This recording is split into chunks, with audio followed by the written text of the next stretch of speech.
All right, y'all, what's going on? Welcome back. Welcome back to your favorite WMMA podcast. Hashtag CB99 Talks, episode 180. What's going on, folks? What's up? Back with another one, y'all.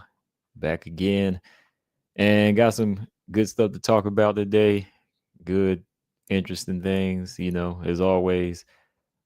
What's going on, y'all? What's up, Marcus Bell? Six. We back. Had a decent weekend. The weekend wasn't too bad. Fight wise, it was okay. I thought the UFC Fight Night card was all right. It was okay for the most part.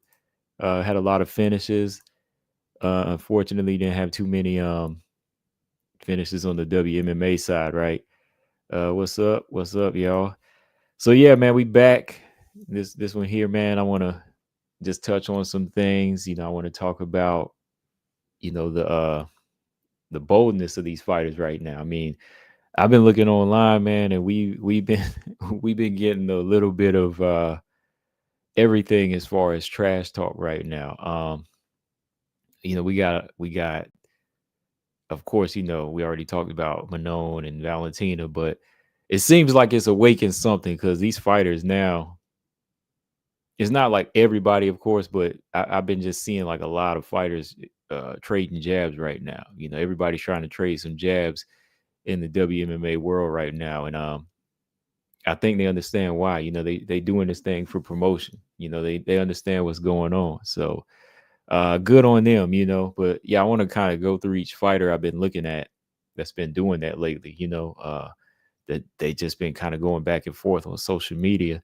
And like I said, as long as they do it in a way where it's kind of competitive and tasteful and just not like out of pocket and stupid, it just doesn't make sense, then I mean, it's all good. It is. But yeah, I want to talk about that a little bit. But first, let's go through these fights from this past weekend. We had what three WMMA fights on the UFC card, and yeah, I want to go through those. But I did watch a little bit of Invicta FC. I was watching Invicta FC. What's up, Josh? He said, "Yeah, family's off limits, man. It is excellent." Running Rennie, what's up? Yeah, all of that is off limits, man. Family and name calling, like racist stuff, and things like that. All that is off limits. Just keep it competitive. Keep that talk as far as competition wise. That's how I like to see it. Um, yeah, last Wednesday I did watch the Invicta FC 58 card. I was kind of in and out on it. Wasn't the best card. It definitely wasn't their best. It was good to see Emily Ducote and Victoria Leonardo back in the winner's circle. They both got arm bars, the co-main event and the main event. So good on them. Um, I think Shannon Young got herself a finish as well. And the young lady Zoe Nowicki, she got her victory. She's still coming up. She was like one of the openers of the card, I think. Yeah, for the most part, it was just like a decent card. It kept me up. Uh, Kept me occupied. It was on a Wednesday this time. It wasn't really like a high level card.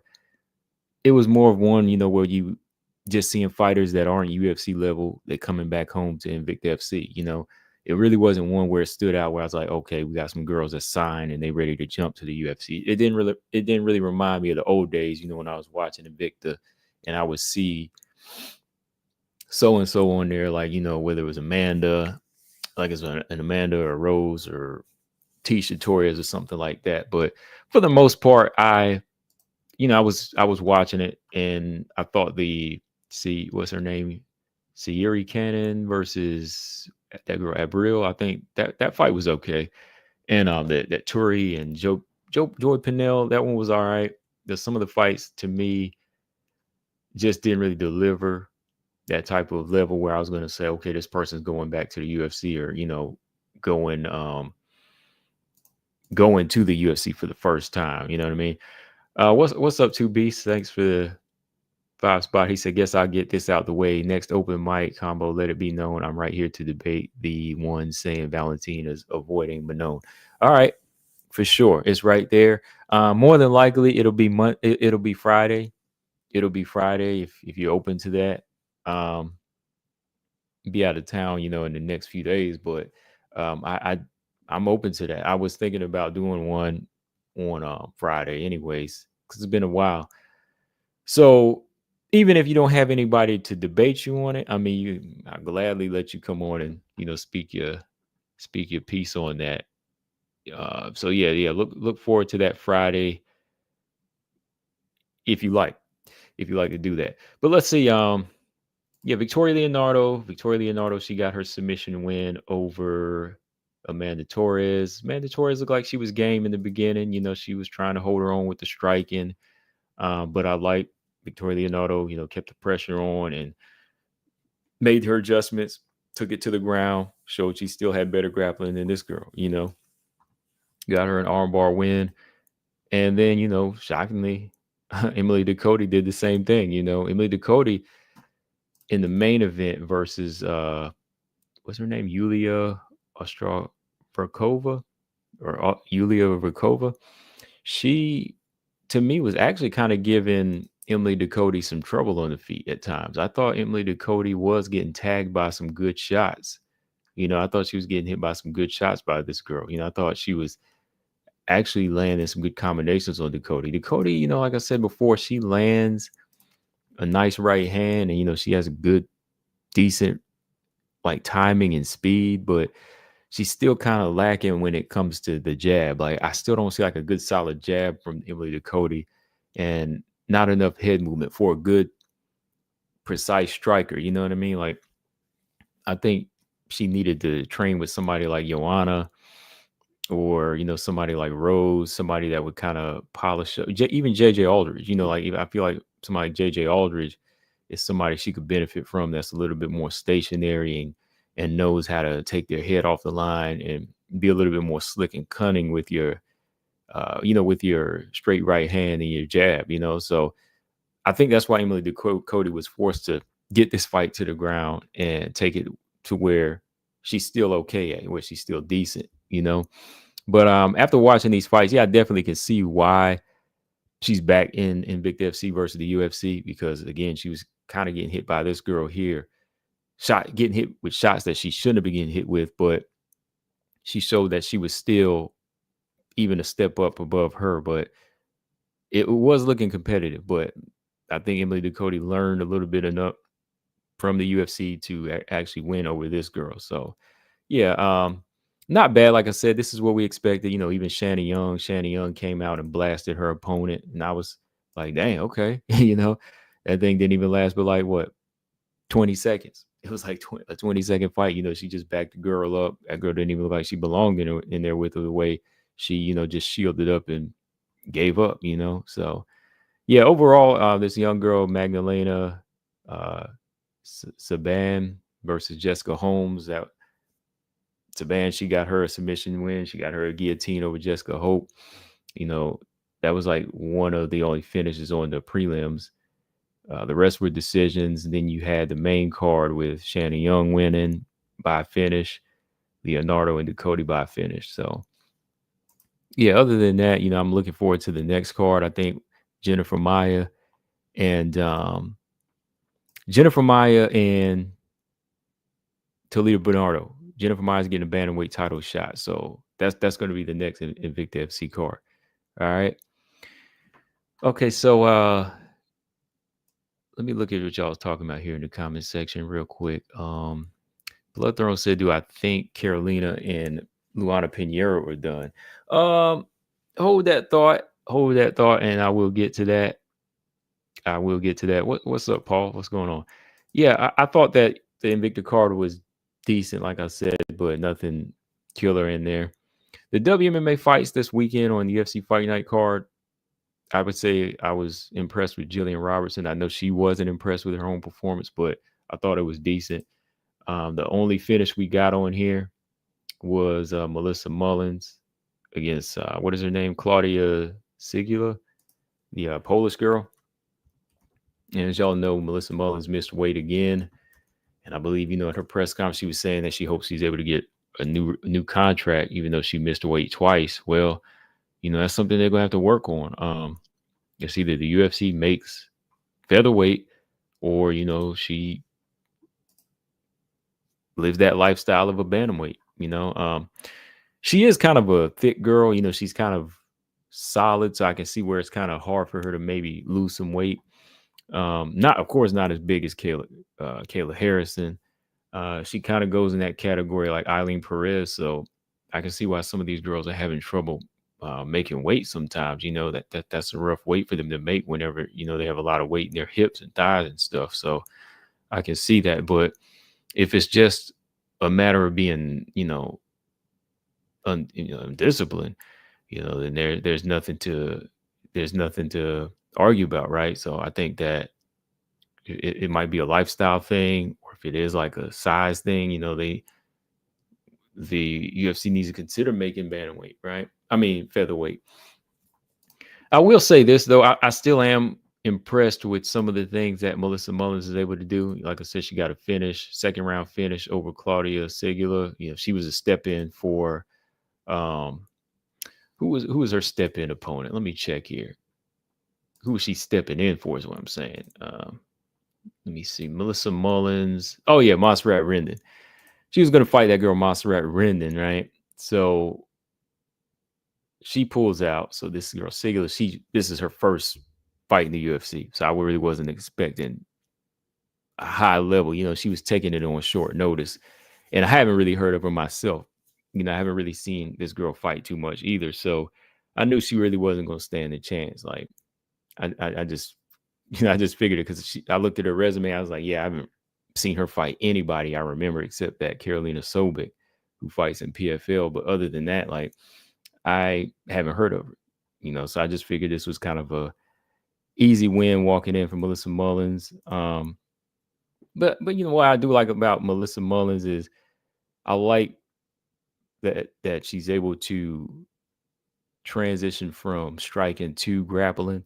Like when some of these girls try to take her down, she's really good at reversals, and she's really good at getting that trip and takedown. And when she's on the ground, she's really solid at scrambling and getting the best, getting the best shots in, and just getting into this position like here, getting this full mount. So that's one thing I do like about Melissa Mullins. I like her jab. I like the fact that she throws those hard punches. She brawls a little bit. But yeah, like I said, she's able to adjust.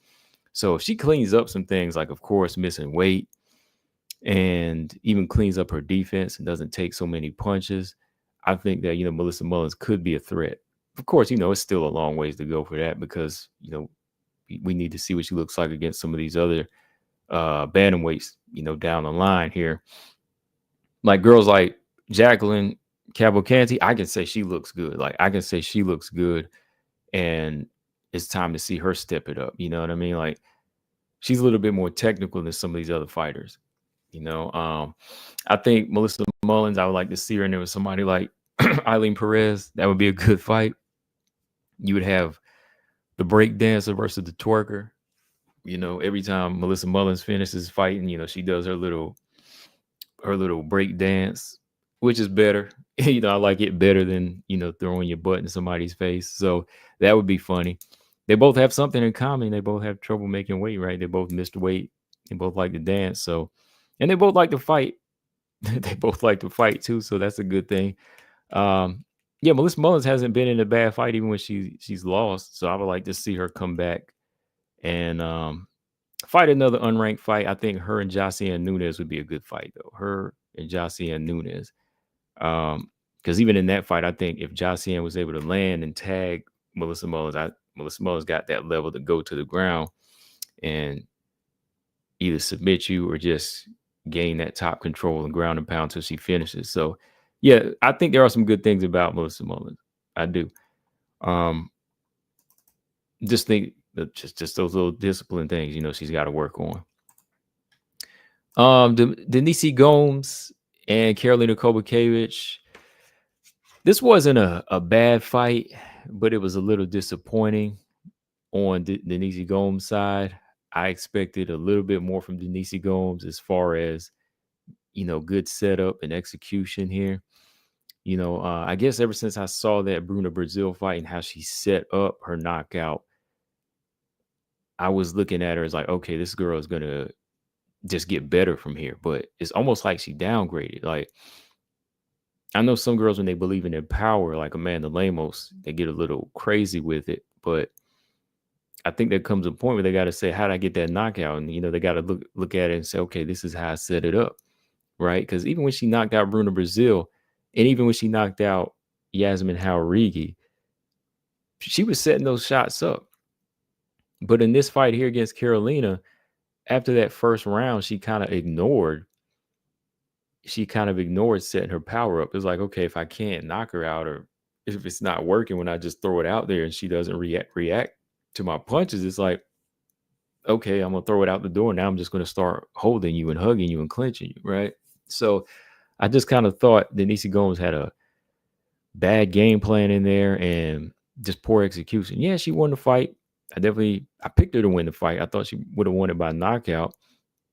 Seeing as how she has Andrade in her corner, right? The girl who did knock out Carolina, I thought that Andrade might have said, okay, this is how you approach this fight. But again, having Andrade in your corner isn't the best because, Andrade doesn't have the highest IQ, right?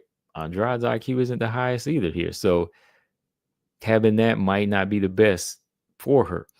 So I think that for Denise Gomes, it's like she needs to take a step back and look at what she's done in the past to get these finishes and to make her job easier. Okay, you might not get the knockout every time, but at least you can dominate, because I believe she had the style and the skills to dominate this fight. I did. I thought she had the power to get Carolina's respect and even the striking to do it.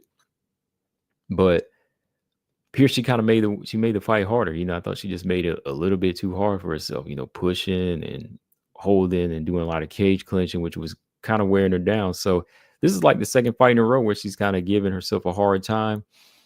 Even in the Eduardo Mora fight, I believe the knockout was there. I believe even like an easy striking clinic was there, but she just kind of abandons how to set it up and starts trying to clinch and do all this grappling that you giving your opponent the advantage. You giving them a time to rest. So I still need to see a little bit more from Denise Gomes. I believe somebody in another video said that Denise Gomes needs to fight up now. I don't know, man. I don't think she needs to fight up. I think she still needs to fight another unranked fighter. And I think she would have a hard time fighting Sam Hughes. I think that would be a good fight for Sam to get into the mix. I think Sam Hughes could win that fight. I think Sam Hughes has a better striking IQ, got a good chin, and better gas tank even down the stretch, like even better wrestling. So I think she tried that approach with Sam Hughes. That would make her have to take a step back and be patient.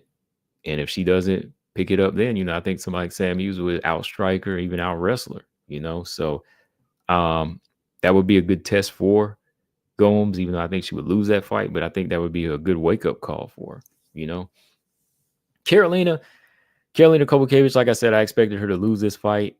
I just don't think she has that ability to push it with some of these younger girls anymore. I still think she could fight to a certain level to win, but it might be time for her to hang it up as well. It might be time for her to hang it up. I know somebody was asking that. What do I think next for her, Carolina? I think Carolina Kowalkiewicz, she's seen better days, and she's already pushing 39 years old, about to be 40 here. So to me, I don't really think there's much for her to prove at this point. I believe she's 16-9. That's 2 losses in a row. She's lost to Lucindo and Gomes. Those are 2 of the toughest, I think, as far as her last 6-7 opponents. She beat Demopoulos, Juarez, Belbita, Herrig.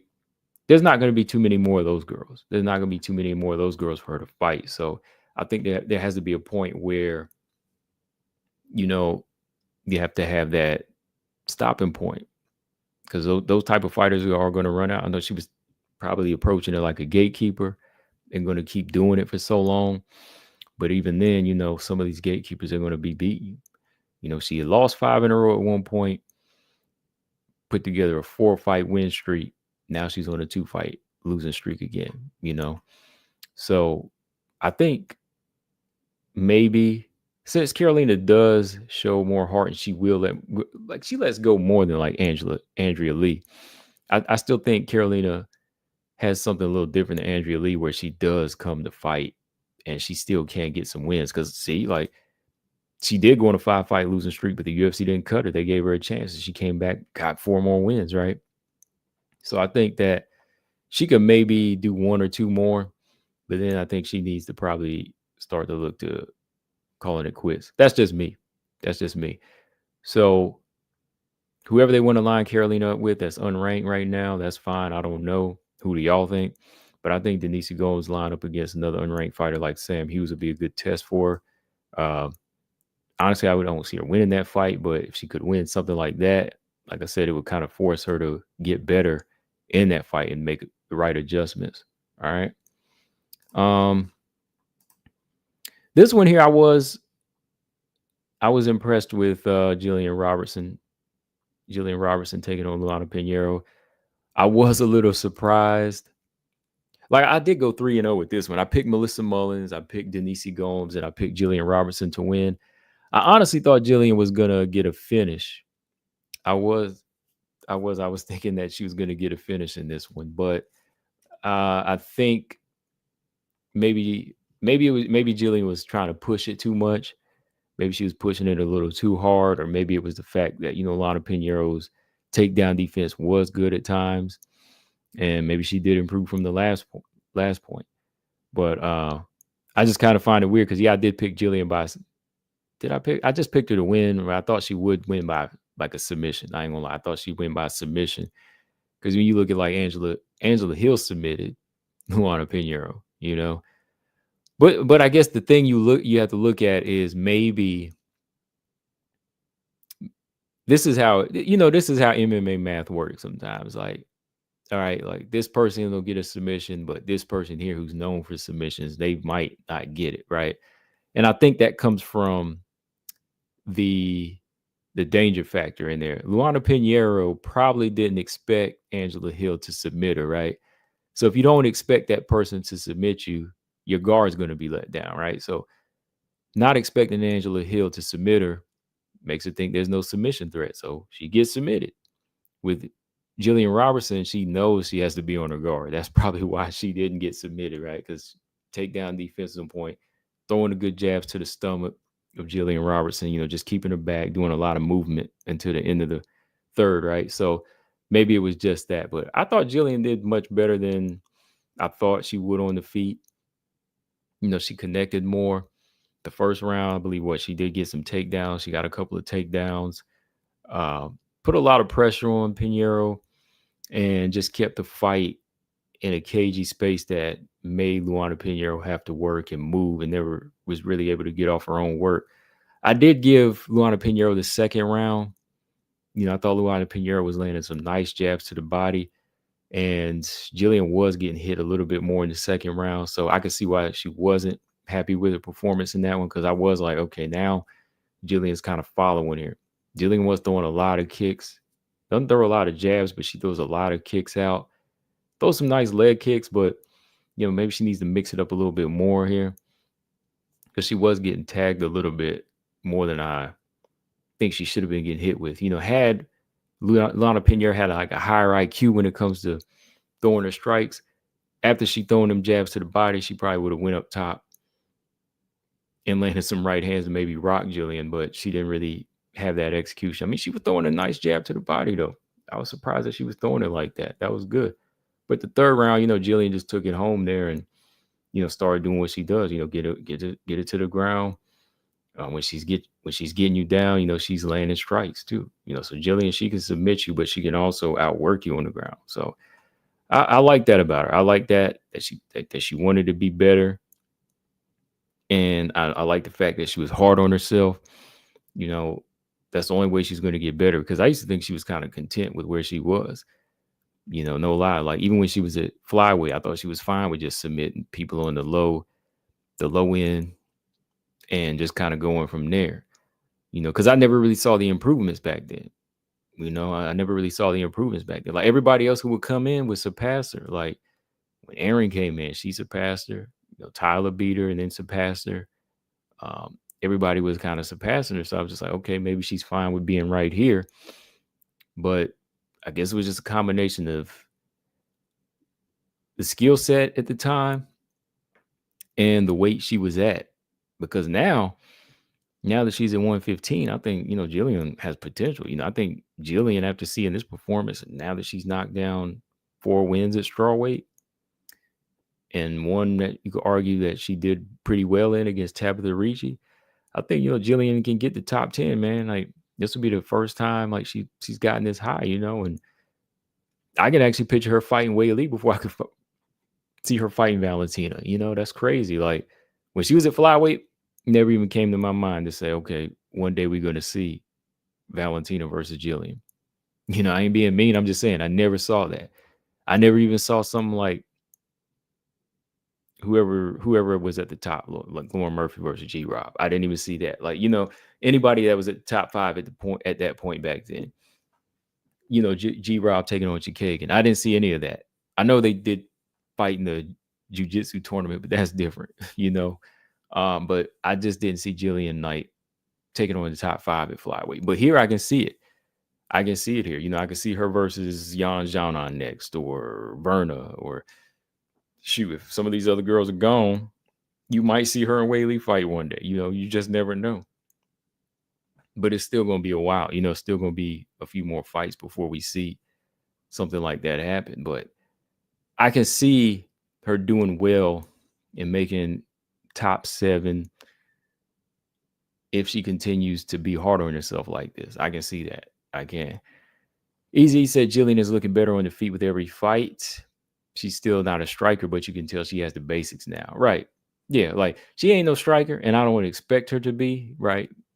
I don't expect her to get to that point to be light on her feet, floating like a butterfly and all of that. But I do expect to see her start doing more damage and connecting, and then eventually getting her opponents to the ground. Same with Aaron. Like, Aaron's not like this high level striker, but Aaron can put stuff together. Aaron can throw those shots out there, and, she can connect. But I don't really consider, like, Aaron this great striker or anything like that. Like, Aaron can throw a head kick. She could throw a good sequence, but that's not her, that's not her MO. But same with Gillian. Gillian just needs to reach that type of level of connection till she can get these fights to the ground. But yeah, I think the more and more she works, I could see her doing much better here, because she's in shape too. Like, this ain't really no rough weight cut for her. I know some people think she's big for the division. I consider her a good size for the division. Like Joanna and Rose, she's thin, she's lean, and she's got muscle, so I think this is where she needs to be, where her frame and her size can really show the results, versus versus flyweight. Flyweight got a mixture of bigger girls, girls that came down from bantamweight, girls that can move up to bantamweight. But here, I think that this fits her so much better. I do. Josh said Gillian beats Loopy 9 times out of 10. Okay. Marcus said Gillian versus Loopy or Angela Hill.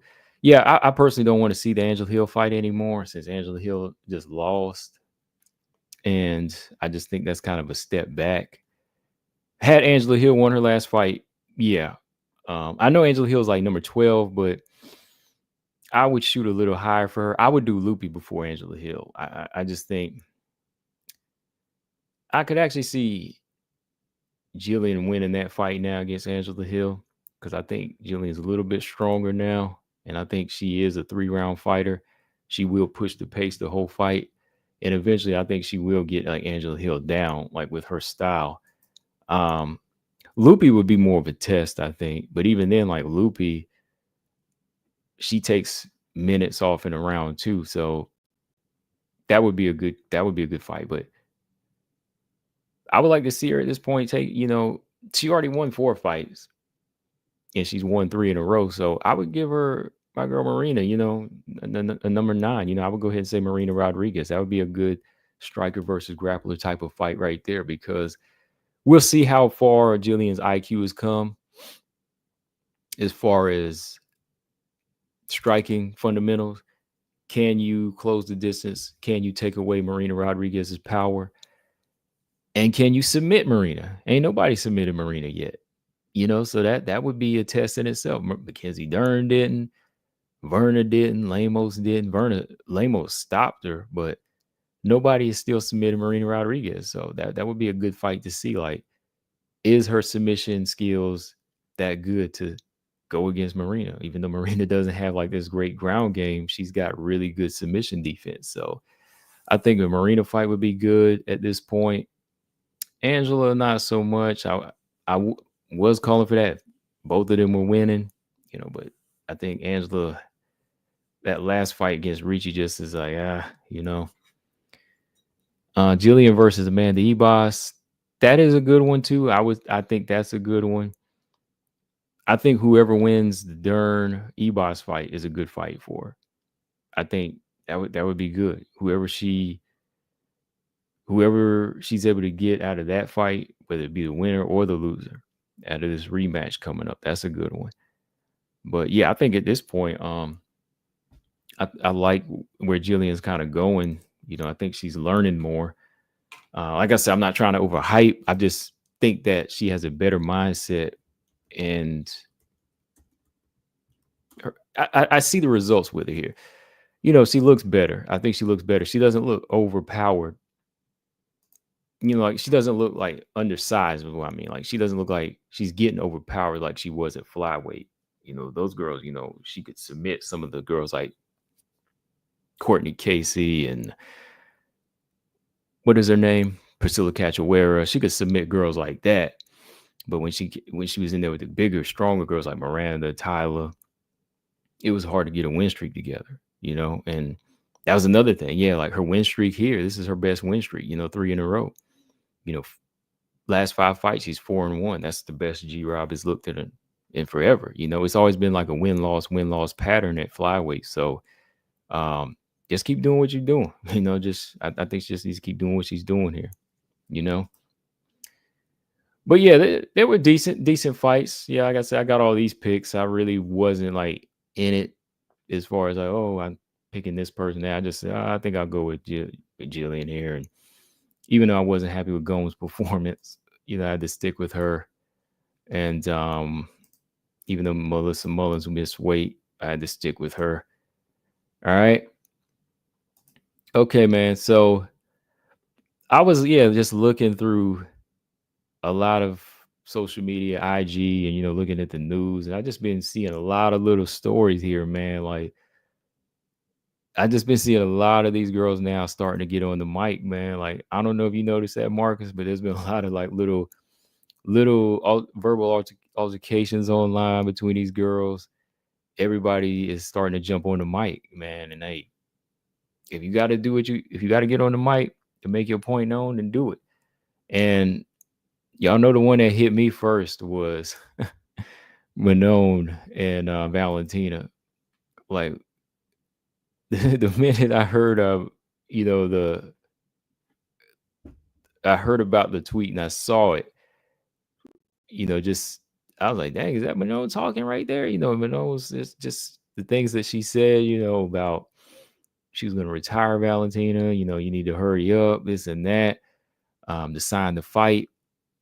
I just thought that was like, wow, that was kind of out of character for her. But at the same time, I guess that's what happens when you get a little, not impatient, but that's when you get frustrated. Because I won't say she's getting impatient right now because she's already done everything she's needed to do at this point. But I can see where she's coming from. She's coming from at this point.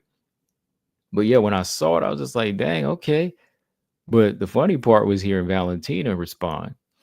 Valentina responded because when I saw that, I started to do a little video, just saying, oh, look, Manon is expressing her frustration right now. She's like, yo, y'all gonna sign this fight or we gonna do this so I can just go ahead and retire you at this point because it seemed like you just chilling. That's what she made it seem like. But Valentina, she bounces right back, while on vacation and says, hey, yeah, you get your shot. And matter of fact, let me pull it up here. Josh said talking to Valentina is like talking to a wall, tit for tat. You'll never win with her. Hold on. Yeah, because I just thought it was a little funny because even for yeah, here it is. Yeah, even for Valentina to respond, you rarely ever hear her respond like that. But this time while she was on vacation, she was probably like, "Oh man, she talking about me." So she said, "Okay, if I lose, if you lose, you retire." She called her ill mannered first grader over that. You know, and Manon responds again. Calls her a teacher's pet, and then somebody else posted something up. I think it was MMA fighting. They post that conversation up, and then Valentina responds again and says to ask me nicely at this point. So I think she's kind of playing back, playing that little mental chess game back as well, just saying like, you have to ask me for this title shot. I mean, at this point, we already know they are going to fight, right? The fight will get signed because I'm sure Dana's probably looking from the sidelines now. He's like, oh, wow, this is good stuff. This is what we probably needed, for these two to really just kind of come out and build up another big fight for flyweight, So he's looking at that and he's probably thinking, yeah, we will sign this thing. We're going to get it in. But on Manon's part, yeah, I definitely think it's a good thing for her to kind of call out the champion like this, because it has been a while since her last fight. It's been 8 months. Yeah, going on 8 months. It's going to be a year by the time they sign this thing. But for, Manon to just remain silent, it would not really do much for her at this point. I mean, now that she knows that she has a title shot on lock, you have to start promoting this thing. You do have to start promoting this thing because, like I said before, I think they missed the opportunity when Valentina won at the Sphere. That was the perfect opportunity to, get in the cage, face off against Valentina, and size her up. That should have been set up. Like I said, I don't know the rules with how the UFC would do, but I'm sure they probably would have gave her a pass had she wanted to do that. Because I think that kind of would have disrupted Valentina as well. Because, Valentina being respectful and, wanting to be in her moment and not really wanting to be the one to call people out. I think had Manon done something like that, it would have kind of thrown her off her game that night after winning and would have made her think, okay, I got to get right back into the mix. After beating Grasso, got another girl right here that wants to get at me, so that would have been a perfect opportunity. So with Manon getting on the mic now, it's better late than never. It really is, because to really promote a fighter sometimes, the UFC, they'll do certain things, but you still have to promote yourself. And that's where your social media comes in, the whole purpose of social media, don't just expect the UFC to do all the work. You got to do some things too, So I think that with what she's doing is good now, because now we're coming into a new year, and with several months passing by now, 2 months since the Valentina Grasso fight, I'm sure, yeah, she's getting antsy. So to speed up the process for both Valentina and her and the UFC, she's got to kind of speak like this. And again, it's good talk, man. It's good because you already have people saying, okay, Valentina's boring, or, Manon's boring. Both of them are boring. So when you hear somebody talk like this at this point, it makes you say, oh, okay, these two, they really don't like each other. Or, oh, wow. Like usually when a quiet person starts speaking, you start thinking, oh, okay, man, something's not right. This person right here, they really are starting to feel a certain type of way. And yeah, I could see why Manon at this point is feeling a certain type of way. And I know some people always say, oh, she missed her title shot opportunity before. I'm like, no, she couldn't have, because she tore her ligament after the Chikagan fight. So she was out of the mix. So Grasso by default got the shot, so there was no opportunity missed at that point. So while Grasso is, fighting the champ, she has to heal up. And when she does heal up, she has to fight Aaron. And while she's fighting Aaron, at this point, Grasso's got the belt and they're going back and forth and they got their rivalry now. So that kind of puts her in the back, in the back right now. So now that she's here, she does have a right to speak up now and say, let's do this. And like I was saying in my video too, this whole thing, I think we can thank you. We know to thank now, because it kind of got blown out of proportion probably for Manon, is because Ari Hawani had to throw another name in the mix. He decides to throw in another name and say, how do you feel about fighting Manon or Wei Li? And that right there, like they always do, champions will do, or some fighters, they'll say, okay, I'll fight either one. Whoever they line me up against, I'll fight either one. So if Valentina says that and Manon hears it, she's probably like, what? Like, why would you even consider fighting Wei Li? Of course, on Valentina's side, it spells dollar, it spells money. It spells dollar signs for her. So she won't throw that fight out the door. If they threw her Wei Li, she would take it, because, deep down, Valentina already knows where she stands and what she's already done. And she could be coming up on the end of her career too. So she's probably thinking, okay, why would I throw away a Wei Li fight, which spells a lot of money? So that's why she answered it the way she did. So, when no one hears that, she's probably going to get frustrated and say, okay, why is she even acknowledging that? Because now they might even consider crap like that. So I think with that titling, even on his segment about this, it would kind of rub another contender the wrong way. And I knew why he did that too, because when I saw it, I was like, I know what this is going to do. And I didn't think Manon would answer the way she did, but that's good that she did. And I hope that they stick to this. I hope that when Dana White sees this, they stick to making this matchup, because at the same time, with Wei Li not having a fight, we've seen the UFC do crazy things before, so hopefully they don't. Hopefully they just make this thing happen at this point. Alex, you were saying Manon said today that no negotiations have started. The UFC haven't provided her any news. Yeah, I saw she responded again. I saw she was on IG again, and this time she said, what did she say this time? She said, Valentina, stop playing the UFC game and stop fighting me on the UFC game. She was like, just fight me in the cage or something like that. She was just kind of throwing little trolling remarks out there, but I thought that was funny again that, she's out there, trying to, put it out there again that, hey, she wants to make this fight happen. And the thing is, she's not trying to say, let's fight today or fight tomorrow or in another month. Like, she just wants this thing to go ahead and be signed. Like, I'm sure on her side, she's ready for negotiations to start. And she just wants Valentina to go ahead and lock in the date so they know what the date is. That's all it is. She just wants to make sure that the date is locked. But whenever the time is, she'll be ready for it. That's all it is.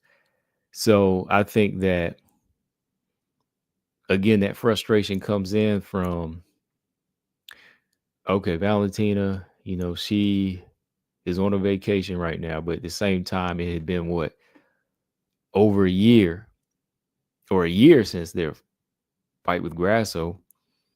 And now, she's probably thinking, oh, she's on another vacation again, so. And I know the other year wasn't really vacation because of the tough show and then doing the third fight and whatever, but still, when Manon fights in March and now it's already November, you start getting a little hungry. You start getting a little hungry, and that frustration starts to come in, and you can't hold back. But I think it's good promotion. I think that these fighters need to kind of speak up like this now so they can get it locked in. And it's getting people talking. I seen more people talking about this situation as soon as Manon did it, on Friday. A lot of people have been talking about it, and they either like it or they don't. But that's what you got to do. Whether people like it, you still have to put stuff out there like that. As a fighter, you still have to put that type of promotion out there because the people that hate on you, they still come and see you. That's what it's going to come down to. So with her doing that, I like that. But I've been looking at these other fighters out here, man. They all been kind of doing similar things too, because I saw on IG, there was a little back and forth between Fatima Klein and Jasmine as well. They've been kind of going at it. I don't think I saved the screenshots for their little arguments, or Fatima Klein, her little bomb back at Jasmine. I don't think I did save it, but it was kind of funny too, because y'all know after this fight, Jasmine just won against Ariane Lipsky. She calls out Erin Blanchfield again. This is the second time she called out Erin Blanchfield, I believe, because she called out Erin Blanchfield after she beat Fatima Klein too, right? Like 4 months ago. So she's really chasing that fight. She's really calling for that. And, when her name got thrown into the mix, when Fatima Klein's name got thrown into the mix, she was like, okay, you bragging about beating me, on a 10-day notice, you didn't even stop her, she was just like, why don't we actually do it like with a full training camp? I believe that's how she put it, right? But it was just funny because, Jasmine continues to bring that name up. She's like, I'm gonna fight Erin. I beat her teammate, I beat her teammate Fatima. And then she said, beating Erin might be easier. So I was like, wow, she's really trying to call for some smoke here. She's really calling for some smoke. Now, I ain't gonna lie, that fight would be good. Erin and Jasmine would be good, and you never know, man. Styles make fights. You just never know how that will play out. But let me see, Jasmine. Yeah, she's been calling her out a number of times. I'm just kind of looking here online. Let me see. Where was that most recent thing she said? Let me see if I got that saved. Hold on. Let me see. Let's see, because they've been kind of throwing shots here. Jasmine called her, been saying things about Erin. So, Fatima Klein came in there because she talked about her performance. But, the one thing I can say, Fatima did better than Ariane Lipsky did. She was for a 10-day notice fight. For a 10-day notice fight, Fatima was doing pretty well against Jasmine, though. I mean, she did better than Ariane Lipsky. She did way better than Ariane Lipsky. Fatima was tagging Jasmine up, and she went 3 rounds with her. But Ariane Lipsky couldn't even do that, So styles make fights. Styles make fights. Yeah. Hold on. Let me see something here. Let me see. Oh, Close from Seat said, what is Fatima arguing about? She got mollywopped. Nah, she didn't really get mollywopped. Ariane Lipsky got mollywopped because Fatima Klein was landing on her. Fatima Klein, I believe Fatima Klein was hitting Jasmine with some clean shots, number of clean shots, and still stayed in the fight longer, But Ariane Lipsky, she was out. She was up out of there. So I think Fatima Klein, for a 10-day notice fight, yeah, it ain't your weight class. She, she did pretty well, as far as, staying in the fight. I mean, she lost, but I thought she did well for that. But had it been maybe like a full training camp, I think she probably would have done better. I think she would have done better than that. But now, with Jasmine kind of throwing her name out there, against somebody like Erin, and Fatima bringing her up as well, all signs now going to be pointing to Jasmine, to kind of push her higher. And that's good on Jasmine. Again, that's good promotion, man, because, if these fighters don't really speak up for themselves and try to put themselves out there, then, they're not really going to get that recognition, or even like higher slots on a fight card. They always going to be on the prelims. But this is good mixing it up. This is good because if Jasmine continues to call out Erin, even if she doesn't get the fight right now, they'll start putting her on a higher card. They'll start putting her on pay-per-view cards, like the opening or the main card. That's why I say it's good that they're starting to open up.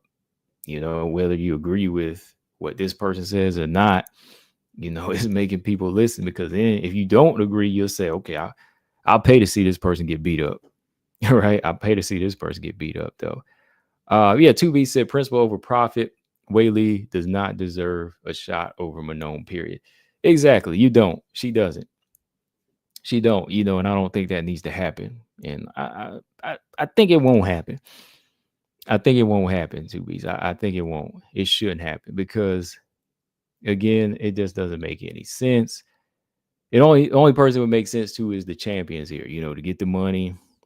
And if Whaley could win, that would make her a double champ, which everybody knows, double champ thing. It's getting a little stale, especially if you can't defend your belts, right? Yeah, it just wouldn't move the division at this point. To me, it just really wouldn't move it. And I could see again where the frustration was coming from with Manon. It was probably just seeing that title and hearing the answer to it. So yeah, but it did awake her. It did awaken a beast in her. So that's good. Jasmine, like I said, with her too, she out here talking this good stuff. So keep on doing what you're doing. These two personally ever fight again, I probably would still lean towards Jasmine. But yeah, Aaron and Jasmine fight. That's not a bad matchup. That's definitely a competitive matchup when you look at it style wise. But the thing is, Jasmine got to do a little bit more work to get to that point to make that type of fight happen. All right. And this one too, man. Look, like I said, everybody just seems to be talking trash right now. Look, Cyborg doing her little segment here. Shout out to the coach, man. I was looking at his video, man, because I didn't even know about this one. I didn't even look at Cyborg's Instagram. I just saw it on his post. But you got Cyborg over here, doing her little skit on Kayla Harrison. Y'all probably seen it now where she's calling out Kayla in the open field. And then, whenever she finds Kayla, of course, it's a cow, and she starts milking the cow, like she milking Kayla, and in a way, it's like how she's still milking promotion to it, Kayla Harrison's name.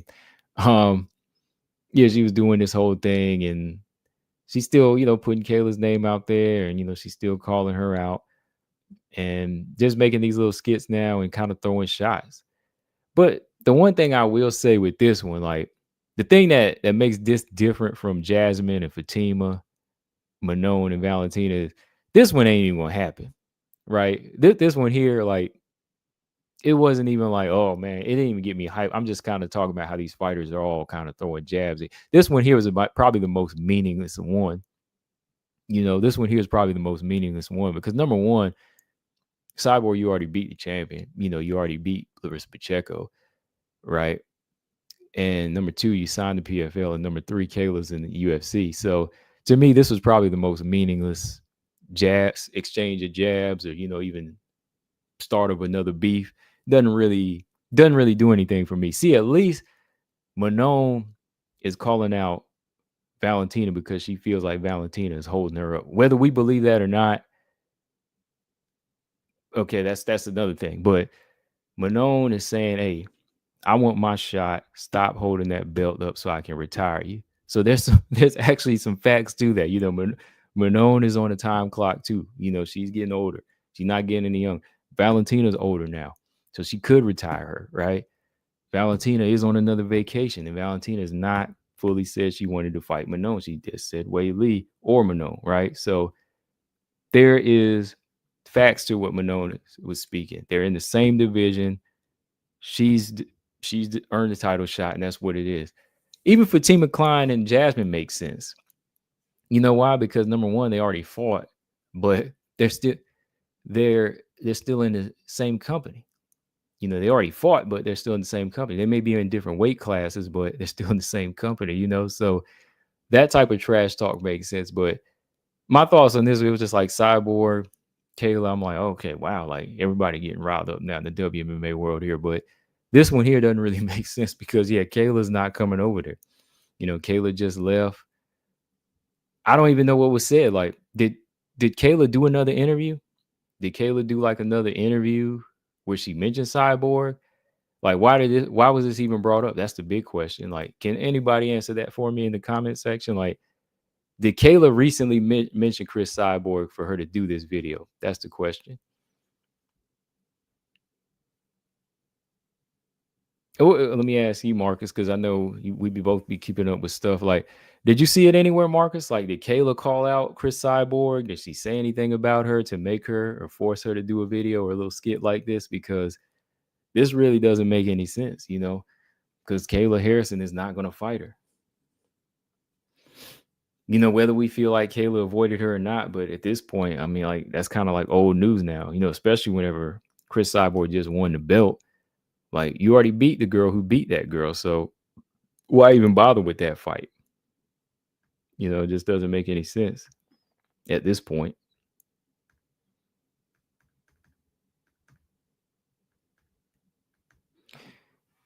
I really, yeah. Yeah, Robot. Kayla isn't even thinking about Cyborg, two different organizations, right? Josh, Josh said Kayla fights at 135 now. Cyborg can't make their weight cuts anyways. Yeah. At this point, like, why even bother with that? Because I didn't hear Kayla say anything about her. Maybe she did, maybe she didn't. But to me, I think, it doesn't really make sense to call out this type of fight. Like, I would understand more. Oh, okay. To be said, Kayla did an interview recently with Mike Perry. Can't remember a significant Cyborg mention. Okay. Yeah, and I know I saw her Usman interview and some other interviews, but I didn't really hear her name. Okay, Stamina, what's up? He said Kayla has been mining Chris's name for the longest, but that is sale. Right. The past, right. The past whenever Kayla was still in PFL. Exactly. Like, she was doing that back in the day.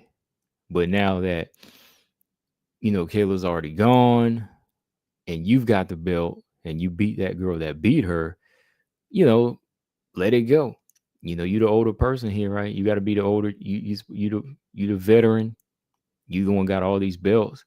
So why even, like, to me, like, why even mention that name? Like, all I got to do is say 5 organization champion, and that should shut Kayla up.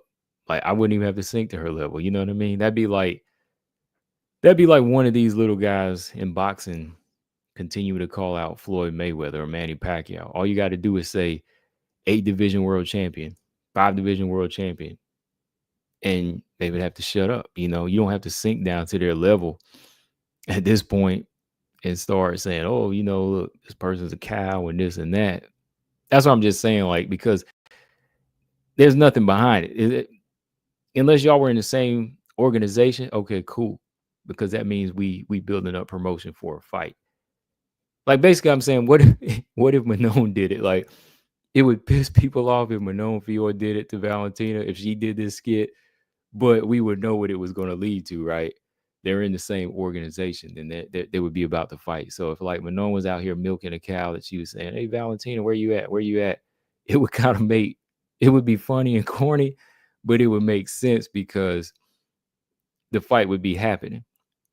But this one here, is nothing. It's nothing. To be said, for the record, anyone who dislikes Kayla, that interview might change your mind slightly. Yeah. Me personally, like I said, the things that used to put me off with Kayla is, the whole being overly cocky thing and, saying you're the best fighter and you haven't fought the best fighters. But, some of my views on it definitely changed as far as her work ethic and what she does. But I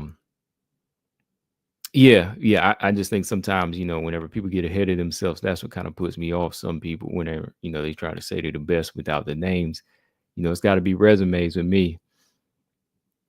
It's got to be a work ethic. Yep. Yeah, Dana does have his favorites. He does have his favorites where he'll just lock you in. How long is Ankalev been waiting now? Like, is he supposed to be ready? Like, he is, right? Like, Ankalev, are they kind of making him wait too? Do y'all think they're making him wait? What kind of winning streak is he on now? Magomedov Ankalev or whatever. Yeah, like because he won his last fight, right? He won it by what, decision? Ankalev, let me see. He hadn't lost a fight in like 6 years. Ankalev lost his debut, but since losing his debut 6 years ago, he's had a no contest and a draw, but he's been winning all his fights. So G Frame said, yeah, he's definitely getting shafted. Yeah, because I'm looking now. I'm like, dang, man. It's like 6 years. 6 years now. Let's see. 2023 wasn't his best year. I mean, he had a no contest, and that was his only fight. But 2022, he did win 2 fights and had a draw. But even before that, he was winning. Like, he doesn't have an L on his record right now, since Paul Craig, so yeah, a guy like him, I'm thinking like, yeah, you would want to give him his shot, give him an interim belt or something. I don't get it. But yeah, with Manone's situation, yeah, I think that hers is, pretty much cut and dry. Like, that's it, Robot said I stopped disliking Kayla after she opened up about being as a child. I root for her now. Yeah, that is something that that's something her fighters like Paige, even Rose, they've all kind of gone through. I definitely don't put them down for just like who they are as a person or anything like that. And that does affect people how they think too. Like Clarissa Shields, it happened to her. That's why I think some fighters and some people are the way they are mentally sometimes. So I think when that does happen, you have to give people a pass on certain things, on just how they approach life and how their attitudes are. Now, there's certain things I won't give them a pass on, like with how they project themselves. Like, if you're a racist or, you out here just being straight up disrespectful or anything like that, those I won't give you a pass on in those situations. But yeah, when somebody's going through something harsh like that throughout their life, like the fighters I mentioned, yeah, I think that fighting is how they cope with it, and that's just their calling. But fighting is kind of like their calling, but I think it's also just kind of like a way to deal with the things that they've been put through. But yeah, man, it's getting really interesting right now. It really is. I think for WMMA, I know some people don't like WMMA and they're kind of getting put off by certain things, but to me, I think that for the most part, we are getting some good fights. And with this type of banter between Manon, Valentina, even with Jasmine and Fatima and Aaron, things like that, it's kind of making it interesting again.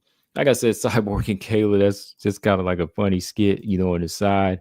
Doesn't really do anything for their fight or imaginary fight, right? But it's just funny to hear that. But 2B said he wants to give his opinion on Friday, right? Next time I do a debate or whatever. He wants to speak on that. I'll gladly let you do that.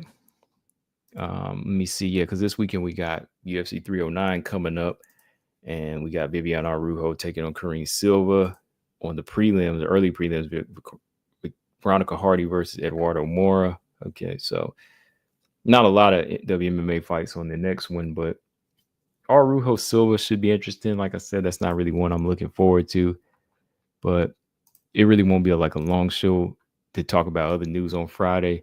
That way you can jump in and speak up on what you want to talk about, Two Beasts.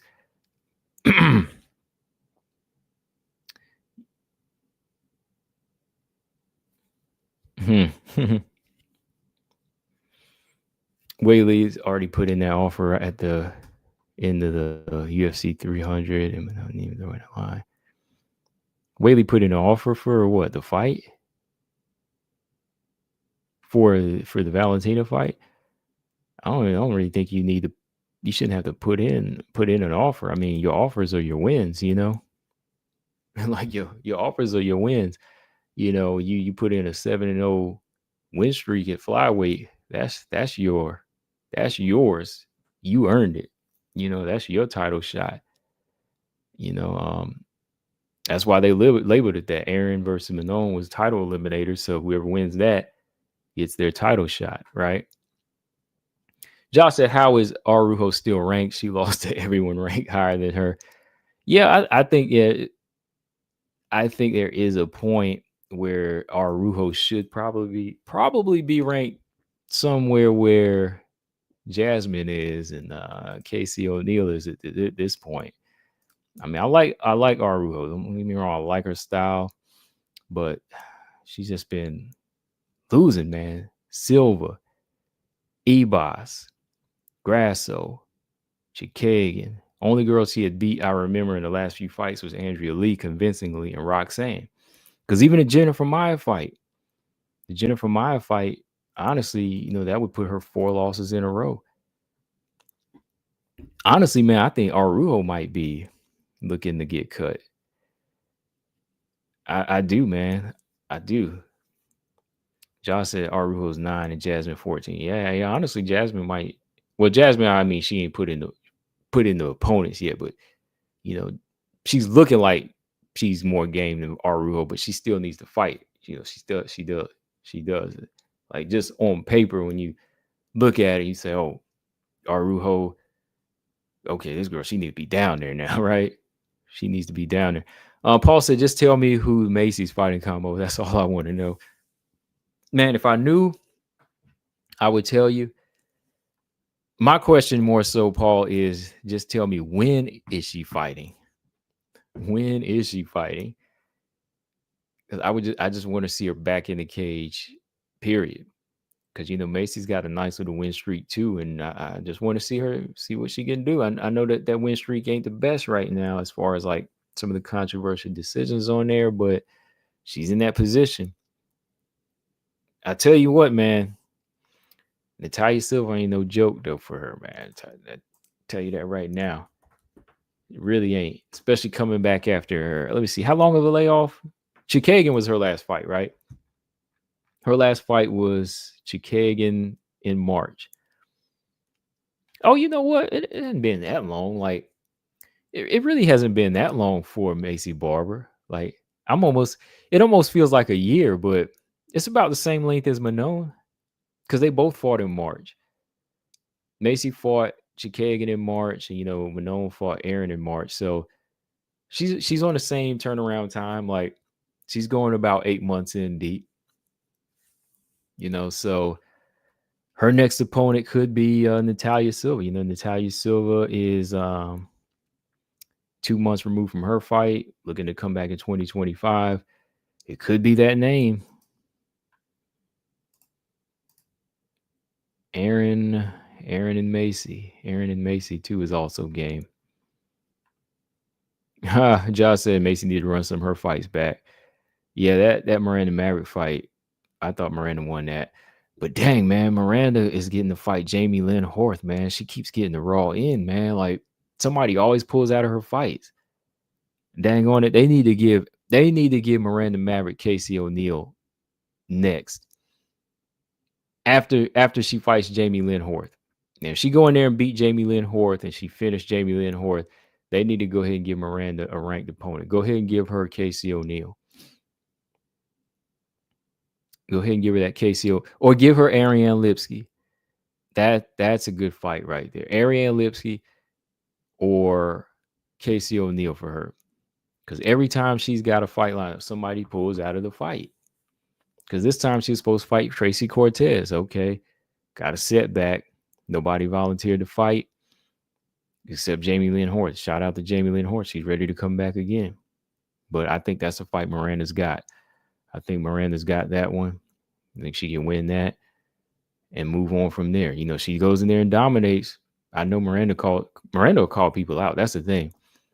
I give Miranda Maverick a lot of respect. She will call names out. She go on IG and be like, "Yo, you ain't got nobody. Fight me." You know what I mean? Like, she be like, She did the same thing. Molly McCann, Casey O'Neill. Oh yeah, Ariane Lipsky. Yeah, she'll call some names out,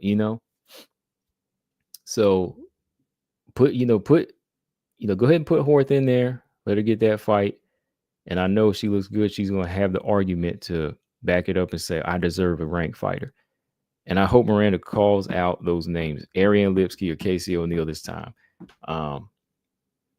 I don't know about rescheduling Tracy Cortez. She can, if she can call that name if she wants, but they might not do it. They might not make that fight. So yeah, Miranda getting the Manone treatment, everybody dropping out. 2 beats. Yeah. Yeah. Going back to Arujo though, man. If Arujo loses this fight bad, I think she might get cut. What do y'all think? If Kareem Silva beats Arujo this weekend, what do y'all think? Arujo gets cut? Because they haven't been playing. They cut somebody else. They cut somebody else today. I believe in the last few weeks, 2-3 weeks, I think they cut over 20 fighters. So as fast as they signing some new blood, they cutting some of these people who've been slacking.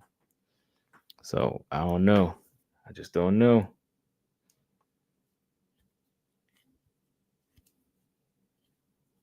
Yeah, they cut Panty. They did. They cut Panty, Josh. They cut her. She came up short in that last one. They cut her.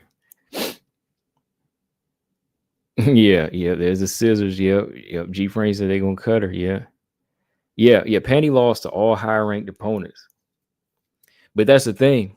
That's why they would cut you, if you just losing to nothing but higher ranked opponents.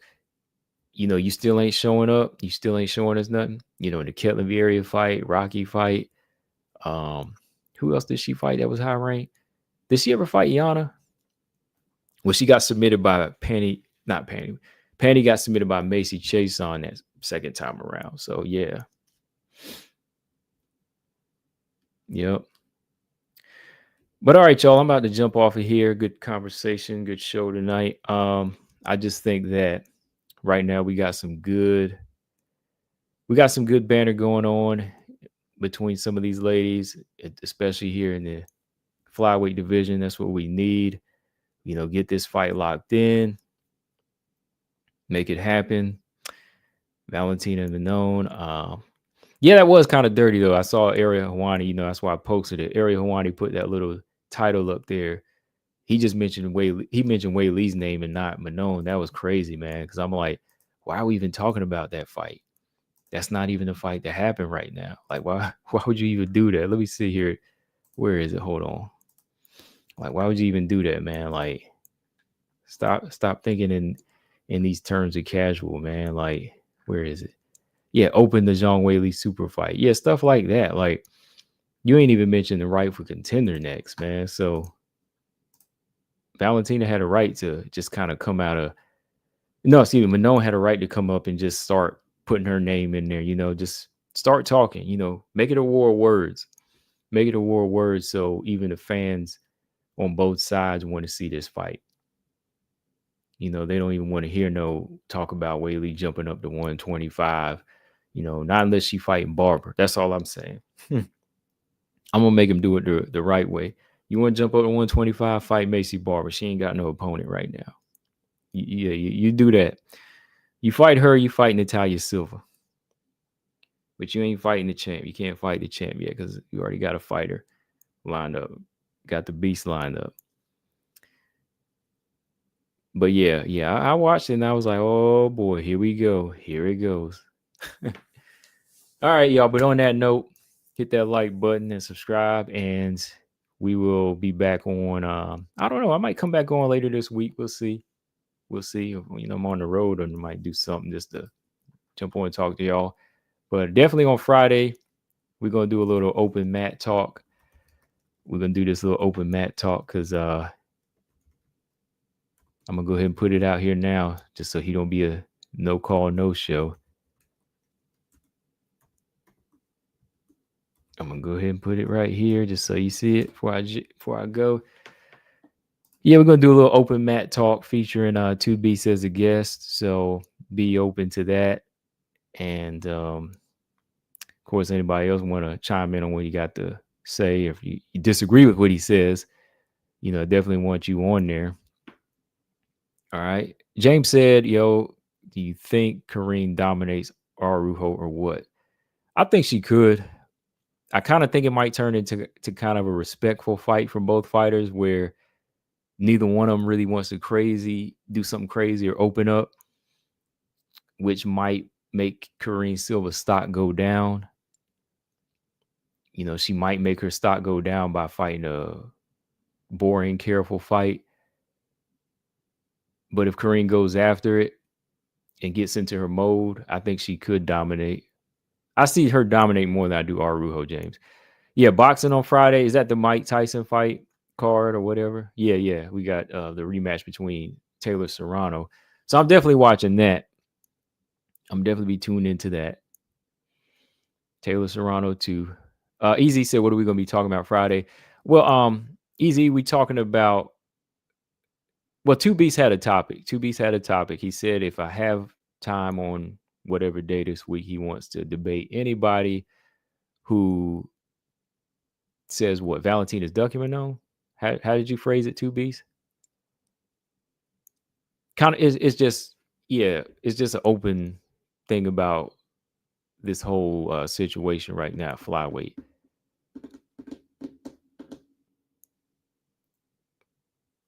I have to pull that comment up again, but yeah, Two Beasts will tell you right now before I log off of here. Josh said, I kept thinking Karine and Natalia are twin sisters. I keep forgetting they're in the same division sometimes because I never matched them up. Yeah. Okay, 2B said, nah, stamina, your dialogue could never be back up. Val avoiding Manon theory.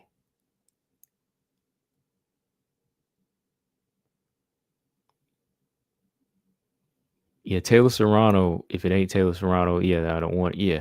Taylor Serrano 2 is the fight to watch. To me, that's the main event. Then I'm turning it off. I'm not watching that Paul Tyson crap. I want to see the real fight. That's all I want to see. Okay, but yeah, on that note,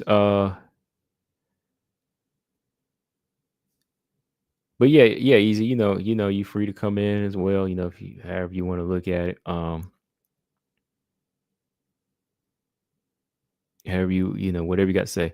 Okay, yeah. Here we go. 2B said the topic I'm debating is Val avoiding Manon and not acknowledging her. Okay. He set it up, boy. Ariel he set it up good. He set that thing up good just to kind of throw people off.